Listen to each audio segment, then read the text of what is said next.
ዝበዝሓ መምሕዳራት ናይ ሽወደን ናይ ምርመራ ኮቪድ ወጻእታትን የጉድላ ከም ዘለዋ ጸብጻባት አረጋጊጾም ጽረት ሓበሬታ ብዛዕባ ፖሊሲ ውህደት ወይ ከዓ ኢንተግሬሽን ኣብ ሽወደን ዝለዓለ ዕንቅፋት ኮይኑ ከም ዘሎ ሓደ ኣብ ዝዓውድ እዚ ዘጽንዕ ዘሎ ኤርትራዊ ሽወደናዊ ሎሚ ኣብ ዘውፅኦ ጽሑፍ አረጋጊጹ ሃገረ ስፔን ንቁልጡፍ ምርመራ ኮቪድ ናይ ዋጋ ደረት ኣታኣታትያ ከም ዘላ ኣብ ማድሪድ ዝበጽሐ ዜና አረጋጊጹ ኣሎ ሰላም ዝኸበርኩም ተኸታተልቲ መደብና እዚ ካብ ስቶክሆልም ዝመረበሩ ማዕከን ዜና ሃርሞኒ ንሎሚ 17 ጥሪ 2022 ዝተዳለወ መሰናዶ ዜና ቀንዲ ርእስታት ብምቕዳም ከቕርበልኩም እየ ምስ ኩሎም መሳርሕተይ ካብ ስቱድዮ ምሳና ክጸንሑ ዝዕድመኩም መሓር ብርሃም እየ ድሕሪ እዚ መሰጋገሪ ዞም ዝሰማዕኹሞም ቀንዲ ዜናታትን ካልኦትን ከቕርበልኩም እየ ድሕሪ እዚ መሰጋገሪ ምሳና ጽንሑ ሰናይ ምክትታል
بركت زبالة من محدارات شورن تي ملكفت እንዳስፋሕፍሕ ዝመጸሉ ዘሎ ኩነታት ነዞም ናይ ኮቪድ 19 ምርመራታት ዝምልከቱ ረቋሕታት ብሰንኪ ልዕሊ ቁጠባ ዝበጽሕ ዘሎ ጽዕንቶም ምኽንያት ብምግባር ይغيرዎ ከም ዘለዉ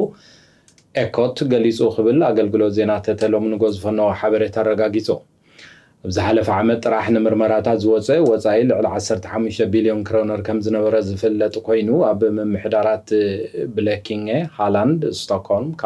ካብ ሎሚ ንኔው እንድሕር ሓደ ሰብ ምስካለ ኮቪድ 19 ዝተለኽፈ ሰብ ዝነብር ኮይኑ መዝኾነ ይኹን ምልክታት እንድሕር ዘየርአ ኮይኑ ናይ ኮቪድ 19 ምርመራ ናይ ምግባር ግዴታ የብሉን ማለት ከም ዝኾነ ተንዞባታት አረጋጊጸና ኣለዋ ተመሳሳለ ሰራራሓ ምምሕዳራት ዞባታት የንሾፒን ክሮኖበሪ ዳላርናን ከም ዝተገብረ ዝፍለጥ ኮይኑ ምምሕዳር ሃላንድ ናይ ኮሚኒኬሽን ስትራቴጂ ዝኾነ ሻርሎት ታብሊን ከም ዝበለቶ እንተኮይኑ እዚ መስርሕ እዚ ናይ ውሸባ መምርሒታት በአሉታዊ መንገዲ ኣይጸልዎን ይኽትብል ትጽቢት ከም ዘለዋ ሓቢራላ ሓደ አባል ናይ ሓደ ስድራ ቤት በኮቪድ 19 እንድሕር ተለኺፉ ናብ ገዝኡ ኸይዱ ንሸውዓተ መዓልታት ክውሸብ ከም ዘለዎ ምልክታት እንድሕር ተራእዮም ድማ ምርመራ ክወስድ ይግበር ከም ዘሎ ካብ ዘንዞባታት ዝተረኽበ ሓበሬታ መልኪቱ ኣሎ ኣብ ሃገረ ሽወደን ወጻእተኛታት ምስ ሕብረተሰብ ሽወደን ንምውሃድ ዝተገብረ ተደጋጋሚ ጻዕሪ ኣብ ርእሲ ዘይምዕዋቱ ኣበይን ስለምንታይን ዘይተዓወተ ዝብል ሕቶ ንምምላስ ዝኽእል ሓበሬታ ምርካብ ኣዝዩ ኣጸጋሚ ከም ዝኾነ ኣብዛዓውዲ መጽናዕቲ ብምክያድ ልዑል ንጥፈታትን ሓሳባትን ብምብርካት ኣብዛዓውዲ ዝሰርሕ ዘሎ ኤርትራዊ መበቆል ዘለዎ ሽወደናዊ መንእሰይ ዑስማን ሰዒድ ዓብደላ ሎሚ ኣብ ጋዜጣ ኦንገር ማንላንድ ኣብ ዘስፈሮ ጽሑፍ ኣፍሊጡ መሰረት እቲ ዘቕረበ ጽሑፍ እቲ መስርሕ ውህደት ወጻእተኛታት ምስ ማሕበረሰብ ሽወደን ካብ ቀንዲ ዘይዕውት ዝገብሩ ረቋሕታት ኣብ ሰለስተ መሰረታዊ ክፍልታት ብምምቃል ምስ መፍትሒታቱ ክግበር ብዛዕባ ዘሎ ግብራዊ ስጉምትታት ኣሰንዩ ስፍሕ ዝበለ ምኽሪ ሓሳብ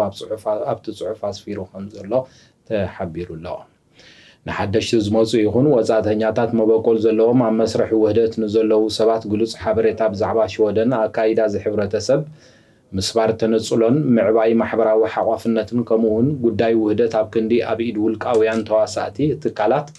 ደረጃ ሃገራዊ መምሕዳር ከተሓዝ ከም ዘለዎ ክብል ምስ ሰፊሕ ዝርዝራቱ ኣብቲ ናይ ሎሚ ጽሑፉ ኣቕሪቡ ከም ዘሎ ክፍለጥ ተኻኢሉ ኣሎ ኤርትራዊ ሽወደናዊ መንእሰይ ዑስማን ሰዒድ ዓብደላ ብዛዕባ ኣብ ምምሕዳር ዞባ ክራምፎሽ ኣብ ዛዓውዲ ምስራሕ ሓሊፉ አባል ፖለቲካዊ ሰልፊ ሶሻል ዴሞክራት ብምዃን ዝዋሳእ ዘሎን ኣብ ዝመጽእ ዘሎ ሃገራዊ ምርጫ ሽወደን ንሰልፉ ወኪሉ ኣባል ሃገራዊ ባይቶ ሽወደን ንምዃን ክወዳደር ምዃኑ እውን ገሊጽና ምንባርና ይዝከር። ሃገር ስፔን ኣብ ጉዳይ ኮቪድ-19 ንሕቶ ናይ ቅልጡፍ ምርመራ ኮቪድ ናይ ዋጋ ደረት ንምትእትታው መጽናዕቲ ተካይድ ከም ዘላ ንሰበ ስልጣን ስፔን ብምጥቃስ ኣፍሊጦም ክብል ኣገልግሎት ዜና ሮይተርስ ሓቢሩ ኣሎ። መበገሲ ናይ ዝኹነታት እቲ ብዝሓለፈ ቀዳመ ሰንበት ዋጋታት ከም ዝወሰኸ ቅልጡፍ ምርመራታት ንምግባር ዘድሊ ጠለብ ኣብ ቀረባ ከም ዝካየድ ጸብጻብ ምስ ተነገረት ህዝቢ ዘረኣየ ሓያል ግብሪ መልሲ ምዃኑ ተሓቢሩ ኣሎ። ክሳብ ቀዳም ዝለዓለ ዋጋ 2.94 ዩሮ ማለት ክሳብ 30 ክሮነር ዝምጠን ከም ዝኸውን ሚኒስተር ጥዕና ስፓኛ ካሮሊና ዳሪያስ ኣብ ሓደ ጋዜጣዊ መግለጺ ኣፍሊጣ ምንባራ ይዝከር። መሰረት መግለጺ እታ ሚኒስተር እቲ ዋጋ መጠን ነቲ ናይ ገዛእ ርእስኻ ናይ ምምርማር ፈተነታት ኣብ ኣብያተ መድሃኒት እውን ከም ዘሎ ብምርግጋጽ ብዝተኻለ መጠን ህዝቢ ብቐሊሉ ከም ዝቕበሎ ኣብ ምግባርን ክሕግዝ እዩ ክብል ኣሶሺየትድ ፕሬስ ወሲኹ ጸብጺቡ ኣሎ። ብዝሓለፈ ናይ ቀረባ ሰሙናት ዝርግሐ ኮሮና ቫይረስ ኣብ ሃገረ ስፔን ኣዝዩ ከም ዝወሰኸ ብረቡዕ ድማ 180,000 ሓደስቲ ዝተረጋገጹ ጉዳያት ዝሓዘ ጸብጻብ ከም ዝተዋህበ ተረጋጊጹ እዩ። ረኽሲ ኣስፋሕፋሕ እኳ እንተኾነ ቁጽሪ ናይቶም ጽዑቕ ሕክምናዊ ምክትታል ዝግበረሎም ሕሙማት ካብቲ ናይ ቅድሚ ዓመት ዝነበረ ዝወሓደ ከም ዝኾነ ጸብጻባት ኣረጋጊጾም ኣለዉ። ቤት ጽሕፈት ግብሪ ሽወደን ንልዕሊ 1.2 ሚልዮን ዝኾኑ ኮኦርዲኔሽን ናምበር ተባሂሎም ዝፍለጡ ፍሉይ ኣገልግሎት ዝህቡ ኣብ መንግስቲ ሽወደን ዝተመዝገቡ ቁጽርታት እንደገና ከም ዝመርመረ ኣፍሊጡ ክብል ኣገልግሎት ዜና ተተ ኣረጋጊጹ ኣሎ። እቲ ውጽኢት ከም ዘረኣዮ ድማ 612,566 ቁጽርታት ኣገልግሎት ዘይብሎም ክኾኑ ከለዉ 357,487 ዝኾኑ ጥራሕ ግቡእ ኣገልግሎት ዝህቡ ከም ዝተረኽቡ ክፍለጥ ተኻኢሉ ኣሎ። ኣብ ዝሓለፈ ዓመት ኣብ ወርሒ ሰነ እዩ እቲ ቤት ጽሕፈት ናይ ግብሪ ወይ ከዓ ስካት ተበርከት ልዕሊ 5 ዓመት ዝበጽሑ ልዕሊ 5 ዓመት ዝገበሩ ቁጽርታት ንኽጻፈፍ ሓላፍነት ተዋሂቦ ክሰርሕ ከም ዝጸንሐ ዝፍለጥ። እዞም ቁጽርታት እዚኣቶም ንዘይግቡኣት ኣገልግሎት ክውዕሉ ከም ዝግበሩ ዝፍለጥ ኮይኑ ንኣብነት ግብሪ ዘይከፍሉ ስራሓት ዝኣመሰሉ በዞም ቁጽርታት ኣቢሎም ንትምየናን ካልኦት ናይ ወንጀል ተግባራትን መፈጸሚ ኮይኖም ከም ዝተረኽቡ ይፍለጥ። ሕጂ ንገብሮ ዘለና ነገር እንተሎ ነቶም በዚ ቁጽርታት ኣቢሉ ዝፍኖ ዝነበረ ዘይሕጋዊ ዋሕዚ ናይ ገንዘብ ምንጪ ናይቶም ወንጀለኛታት ክደርቕ ምግባር እዩ ዝክብል ሚኒስተር ናይ ቁጠባ ሚካኤል ዳምባሪ ንስፔንስካ ዳግብላደት ነቲ ኣብ ቤት ጽሕፈት ግብሪ ሽወደን ነዞም ቁጽርታት ንምጽራይ ክተኣታቶ ዝግብኦ ለውጥታት ብምጥቃም ከም ዝገለጸ እውን እቲ ዝተፈነወ ዜና ኣረጋጊጹ ኣሎ።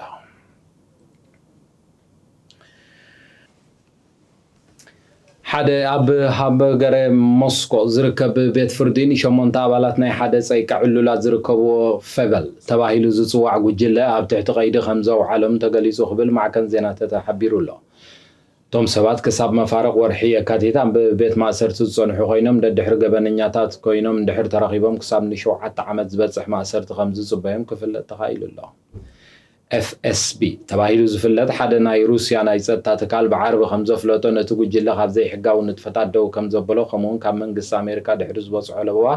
ስዒቡ ሙሉእ ብምሉእ ክፈርስ ከም ዝገበሮ ተፈሊጡ ኣሎ። ከም ጸብጻብ FSB እንተኮይኑ ምስ ናይ ቁጠባ ወንጀላት ብዝተሓሓዘ 14 ሰባት ኣብ ትሕቲ ቀይዲ ከም ዘእተወ ተፈሊጡ ኣሎ።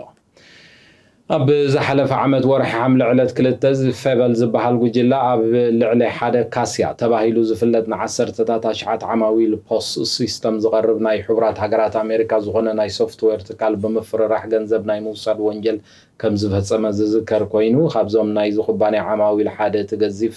ዝኾነ ሽወደናዊ ትካል ኩፕ ተባሂሉ ዝፍለጥ ኣብ ናይ ምግብታት መሸጣ ዝሰርሕ ትካል ኮይኑ እቶም ሃከራት ነቲ ዲጂታላዊ ኣሰራርሓ ናይቲ ሲስተም ብምዕጋት ገንዘብ ክኽፈሎም ከም ዘፈራርሑ ተፈሊጡ ኣሎ። እዚ ብምዃኑ ድማ መብዛሕትኦም እቶም ልዕሊ 800 ዝኾኑ ናይ ኩፕ ቅርንጫፋት እቲ ሲስተም ብኻልእ መገዲ ቢሉ ክሰርሕ ክሳብ ዝግበር ንነዊሕ እዋን ተዓጽዮም ክጸንሑ ከም ዝተገደዱ ተፈሊጡ ኣሎ። እቶም ገበነኛታት ኣብ ሽወደን ዝርከብ ኩፕ ድሕሪ ምስርሳሮም ገንዘብ እኳ እንተሓተቱ ሙሉእ ብምሉእ እቲ ናይ ስርቂ ናይ ምስርሳርን ስራሕ ከም ዘይተዓወትሉ እውን ኣብ ሽወደን ነዚ ጉዳይ ዝሓዙ መርመርቲ ፖሊስ ከም ዘረጋግፁ ይፍለጥ ትከታተልዎ ዘለኹም ሃርሞኒ ሚድያ እዩ ድሕሪ እዚ ሓፂር ፀብፃብ ኩነታት ኣየር ዝሰሙን እዚ ናብ ሓፂርቲ ዜናታት ከሰጋግረኩም እየ ምሳና ፅንሑ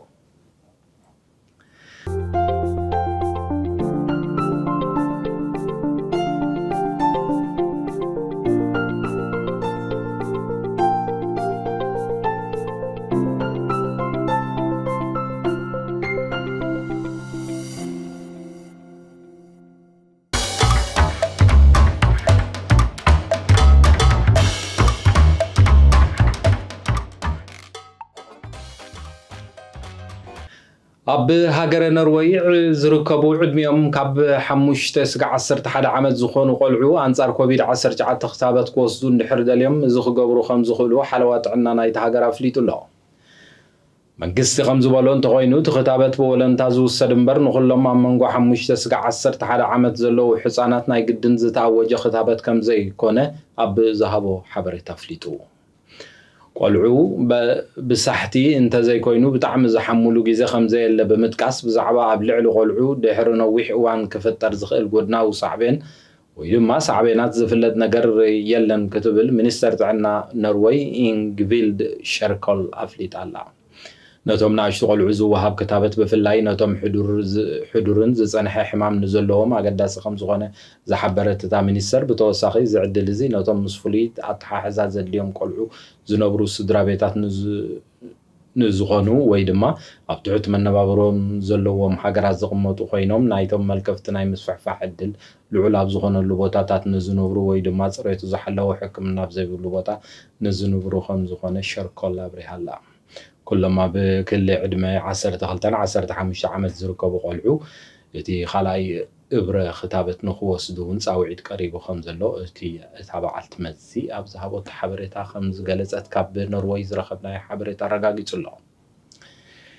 ኣብ ቶንጋ ዘጋጠመ መስተንክራዊ ዝኾነ እሳተ ጎመራ ግንፋለ ኣብ ከባቢ ናይቲ ደቡባዊ ፓሲፊክ ዝርከብ ወሰን ባሕሪ ኣብ ልዕሊ ዝነብሩ ሰባት ብራዕዲ ነቲ መንበሪኦም ራሕሪሖም ንኽወፁ ከም ዘገደዶም ተሓቢሩ ክብል ኣገልግሎት ዜና ተሓቢሩ ኣሎ ናይ ሳተላይት ምስልታት ካብ ጥቓ እተን ኣብ ቶንጋ ዝነብራ ሓደ ደሴታት ካብ ጥልቂ ናይ ባሕሪ ኣዝዩ ገዚፍ ናይ ቀንጢሻ ቅርፂ ዘለዎ ግንፋለ ክለዓል ከሎ ከም ዝተራእየ እውን እቲ ዜና ኣረጋጊፁ ድሕሪ ብዙሕ ግንፋለታት ስዒቡ እቲ ሁንጋ ተባሂሉ ዝፍለጥ እሳተ ጎመራ ኣብ ቀረባ ሳምንታት ከም ብሓድሽ ህይወት ከም ዝዘርእ ሜትሮሎጂ ተኸባቢ ብምጥቃስ ሓቢሮም ኣለዉ እዞም ግንፋለታት ብተሮኦም ኣብ ልዕሊ እቲ ባሕሪ ምንቅስቓሳት ብምስሓቦም ኣዝዮም ድማ ገዘፍቲ ማዕበላት ኣለዓዒሎም ከም ዘለዉ ኣብ ማሕበራዊ ሚድያ ዝተበተኑ ቪድዮታት ከም ዘርእይዎ ነበርቲ ደሴታት ቶንጋ ካብቲ ኣብ ገማግም ባሕሪ ዝውሕጅ ዝነበረ ማያት ክሃድሙ ከለዉ ተራእዮም ከም ዘለዉ እቲ ዜና ኣረጋጊፁ ናይቲ ሃገር ንጉስ ዝኾነ ቱርፓው ون منبر جزء طاقات جم بحر بمخانو لبيت منجس قريف خمس وزة يتخبى بمراقبة حفاش خمس صبص أو خفل التخيل لا أب فيجن ساموان نيو زلاند زعم الصلو جربا بتهاجرات حدا جنيا معبلات زركب كم زغل متن قطعات كم زبز عز فلت كوينو زاجيت ساتو جمرة أبي وتناي سبات صحبه قدات كم زي اللي تسترخبه حبرتها أنا زيرو نمنجس روسيا وكيلو أنصار شودن بمسلال جبنانيا خوينو زترخبه ودر وعن شعاتن عمد زخنة سلاي نابل علواي بيت فردي يقباي كم زحتة تفليت الله إتسابعي أب ورحة حساسيو كاب كوبانيا سكانيان فولفون ناي نقد مستراتات تحلالي في كاب زبل كسيب ناي معراب شودن بيت فردي يقباي ويكا كورت اوف أبيل نسلست عمتات مأسرتي تفريدوه إتي جبنانيا تباهيلو بيت فردي فرده بوغنو تي ناي يقباي بيت فردي زي قاب نتي أب إيدو زنبرة زي حقاو حلافنت تركيبنا يوز تبع عليه مرتوعتات كم زو صدن فتصما ولا حدا وانجل كم زي لن يزقلت توسعون تي ودرب عن شعاتن عمت بيت فردي زغربلو ناي زحبريتا مفنا وامنا شودن سأتا زغنا يكون حدا قا يبزحي زبل قم كم زي نبرو يوز زرب تي العلواي بيت فردي نزنا يقباي حتى قبل اندحر كوينو مجمرتات بيت فردي ني يقباي فقط كهب على تمام رحي كم زغمتو زنا يقباي حتى تقبلنت ዝህልዎ እቲ ጉዳይ ካብ ካልእ ተመሳሳሊ ዛዕባ ክጠቅም ዝኽእል ምኽሪ ወይ መምርሒ ዝህብ እንድሕር ኮይኑ ጥራይ ምዃኑ ተሓቢሩ ኣሎ ዝኸበርኩም ተኸታተልቲ መደብ ሃርሞኒ ሚድያ ንሎሚ ዘዳለናዮ ናይ ዜና መሰናድኦ ዝስጋብ ሕጂ ክትከታተልዎ ዝፀናሕኩም እዩ ንምክትታልኩም እንዳመስገንኩ ኣብ ዝመፅእ ዘሎ ስሩዕ ናይ ዜና መደብና ክሳብ ንራኸብ ሰሰናዩ ምነየልኩም ኣብ ዝመፅእ ዘሎ ረቡዕ ብተመሳሳሊ ናይ ዜና መደብ ስጋብ ንራኸብ ብሽመይን ብሽማ ብስቱድዮ ዘለዎ መሳርሕተይ ሰሰናዩ ምነየልኩም ደሓና ምሲዩ